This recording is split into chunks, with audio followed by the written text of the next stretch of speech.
మన ప్రభువును రక్షకుడైనటువంటి యేసుక్రీస్తు వారి నామములో అందరికీ వందనాలు ప్రియులారా. మరి విశ్వాసము గురించి ప్రత్యేకంగా మనము వాక్య ధ్యానంలోను కలిగి ఉంటున్నాం.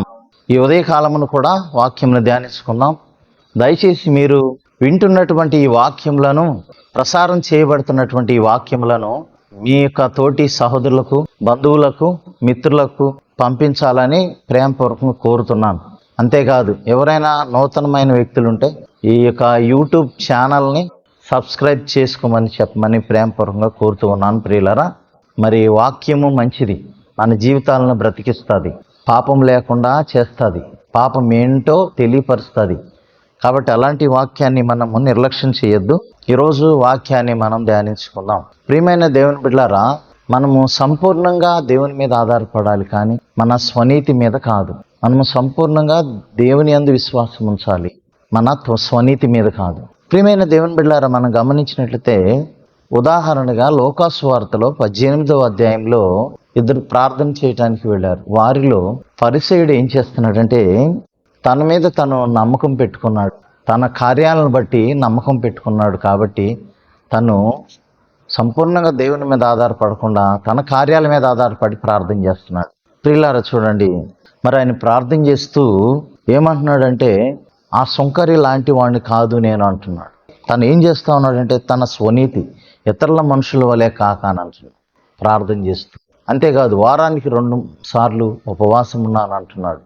మత సంబంధమైన కార్యక్రమాల్లో యాక్టివ్గా ఉన్నానని తను గొప్పగా ప్రార్థన చేసుకుంటున్నాడు చెప్పుకుంటూ. మరి అంతేకాదు, మరి 10వ వంతు చెల్లిస్తున్నాను నేను అంటున్నాడు. సేవా కార్యక్రమాల్లో కూడా నేను ఉన్నానని తన సొంత కార్యాల మీద ఆధారపడుతున్నాడు. కానీ మరి ప్రియులారా చూసినట్టయితే లోకాసు వార్తలో పరిసయ్యులు దేవుణ్ణి నమ్మలేదు, యోహోను కూడా నమ్మలేదు. వచ్చినటువంటి యోహోను లోకా 7:29 సుంకర్లు దేవుని నీతిని సమర్థిస్తున్నారు. అక్కడ సుంకర్లు అనేవాళ్ళు ఏమో దేవుని నీతిని సమర్థిస్తున్నారు. 30వ వచనంలో పరిసయ్యులు తమ్మును తామే సమర్థించుకుంటున్నారు. ఇది సుంకర్. అక్కడ సుంకర్ ఏం ప్రార్థన చేశాడు? ప్రవ్వా, ఆకాశము కన్నులు ఎత్తడానికి కూడా నాకు అర్హత లేదయని తను తగ్గించుకున్నాడు. తను పూర్తిగా దేవుడి మీద ఆధారపడ్డాడు. ఈ పరిసయుడైతే తన స్వనీతి మీద ఆధారపడి ప్రార్థన చేస్తున్నాడు. కాబట్టి అలాంటి వారి ప్రార్థన దేవుడు ఆలకించాడు. ఎందుకంటే మరి ఎఫెసీయులకు రాసిన పత్రిక 2వ అధ్యాయం 8-9 వచనాల్లో మనం గమనిస్తాం కదా, మనం విశ్వాసం ద్వారా కృపచేతనే రక్షించబడి ఉన్నాం, కానీ అది క్రియల వల్ల కలిగింది కాదు, కనుక ఎవడును అతిశయపడ వీలు లేదు అని అంటాడు. అది దేవుడిచ్చిన కృప వరం, అది రక్షణ. క్రియలను బట్టి అది కలగలేదు ప్రియుల. కాబట్టి ఈ సమయంలో దేవుని వాక్యం వింటున్నటువంటి మనము మన స్వనీతి మీద మనం ఆధారపడొద్దు. క్రీస్తు కార్యాలు చేస్తాడని మనం నమ్మాలి. ఫిలిప్పీ రాసిన 4:13 కూడా అంటది, నన్ను బలపరచు వారి యందు నేను సమస్తమును చేయగలను అంటున్నాడు. నన్ను బలపరచు వారి యందు నేను సమస్తం అంటే మరి తన మీద తను ఆధారపడలేదు పౌలు, దేవుడి మీద ఆధారపడుతున్నాడు. కాబట్టి మరి మనము దేవుని మీద సంపూర్ణంగా ఆధారపడాలి. ప్రియమైన దేవుని బిడ్డలారా, పాత నిబంధనలో ఒక ఉదాహరణ మీకు చూపిస్తాను. దేవుని మీద ఆధారపడకుండా సంపూర్ణంగా వైద్యుల మీద ఆధారపడిన ఒక వ్యక్తి ఉన్నాడు. ఆస అనే ఒక రాజు. ఆయన గొప్ప రాజు, దేవుని యందు భయభక్తులు కలిగి ఉన్న రాజు.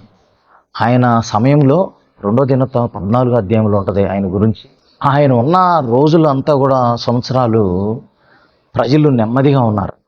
అంటే విగ్రహారాధన సంబంధం అయినవి ఉన్నత స్థలాలను పడగొట్టేసేసి దైవ సంబంధమైన విషయాల్లో, దేవుని కార్యాల విషయాల్లో ముందుకెళ్ళారు. కానీ చివరి సంవత్సరాల్లోకి వచ్చేసరికి ప్రియులారా, తనకు ఒక భయంకరమైనటువంటి వ్యాధి వచ్చింది. మనము దినవృత్తాంత గ్రంథం 16వ అధ్యాయంలోకి వచ్చేసరికి 12వ వచనంలో చూస్తాం. ఆస తన ఏలుబడి యందు 39వ సంవత్సరమున పాదములలో జబ్బు పుట్టి తాను బహు బాధపడినను, దాని విషయంలో అతడు యెహోవా యొద్ద విచారణ చేయక వైద్యులను పట్టుకొనెను. చూడండి, ఈయన యెహోవా యొద్ద విచారణ చేయలేదండి. ఈయన ఎంత గొప్ప వ్యక్తి, ప్రార్థన కలిగి ఉన్నాడు ఒకానొక రోజుల్లో. ఒకసారి 14వ అధ్యాయంలో మనం 11వ వచనం గమనించినట్లయితే చూడండి, ఆస యొక్క గొప్ప ప్రార్థన చూడండి ప్రియులారా. అంత గొప్పగా ప్రార్థన చేసి కూషీయులేమి ఆ శత్రు రాజ్యాల నుంచి గొప్ప విజయాన్ని పొందిన ఆయన చివరి సంవత్సరాల్లో జబ్బు వచ్చినప్పుడు దేవుడి యొద్ద విచారణ చేయకుండా వైద్యుల్ని నెగ్లెక్ట్ చేయమని చెప్పటం లేదు. దేవుడి మీద కూడా ఆధారపడాలి. సంపూర్ణంగా దేవుని మీద ఆధారపడినప్పుడు వైద్యులకు జ్ఞానం ఇచ్చేది దేవుడే. ఉదాహరణ, ఇంకో రాజుని హిజ్కియాని చూస్తాం. ఆయన ఏం చేశాడు? ఆయన ప్రార్థన చేశాడు, మరణకరం రోగం వచ్చింది. దేవుణ్ణి అడిగాడు కాబట్టి ఆయన విముక్తి పొంది మరలా 15 సంవత్సరాలు ఆయనకు ఆయుష్ను పొడిగించాడు. కాబట్టి మన స్వనీతి మీద మనం ఆధారపడకూడదు. నేను గొప్ప నీతిపరుణ్ణి, యథార్థవంతుణ్ణి, నా ప్రార్థన దేవుడు ఆలకిస్తాడనేది కాదు. దేవుడు కృప ద్వారానే ప్రార్థన ఆలకించాలి. దేవుడి మీదే సంపూర్ణంగా ఆధారపడి ప్రార్థన చేసినప్పుడు దేవుడు గొప్ప కార్యాలు చేస్తాడు. ఆ రీతిగా కలిగి ఉందాం. దేవుడి పరిశుద్ధ వాక్యం దీవించునుగా. ప్రార్థన చేసుకుందాం. మమ్మల్ని మిక్కిలుగా ప్రేమించిన ప్రియ పరలోకపు తండ్రి, వందనాలు యేసయ్యా, స్తోత్రం. అనేక మార్లు ప్రభువా మిమ్మల్ని ఆశ్రయించలేకపోతున్నాం, బలహీనమైపోతున్నాం.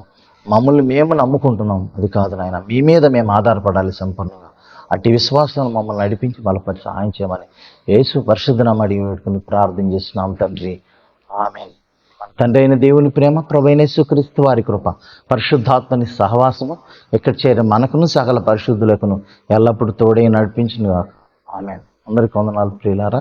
మరే కొద్ది కాలాన్ని కలుసుకున్నాం. అప్పటివరకు దేవుని దయ కనికరం మీ మీద ఉండను గాక. God bless you all.